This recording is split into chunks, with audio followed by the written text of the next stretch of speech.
I'm Kumaravel, People and Process Consultant. In this video, I am going to explain you how to take unique data from this database. For example, there are a lot of names here. There are a lot of names are repeating also. So I'm going to take the employee name of unique employee names. For that, we can use a function called unique.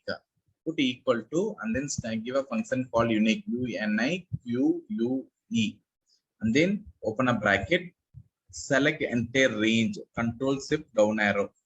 So give enter. So now you can see these are the names are unique. Similarly, we can take the store name also. Put a equal to unique, UNIQUE, unique, open bracket. From here you select control shift down arrow.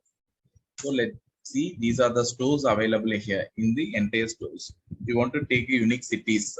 So put equal to unique, UNIQUE, open bracket, and select this entire column. Now give enter.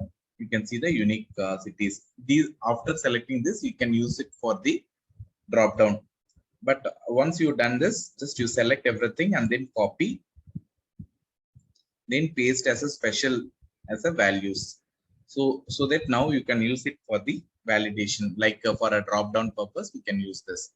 Hope this video will be useful. For more details, subscribe my video, KMCARDE Beta. Thank you.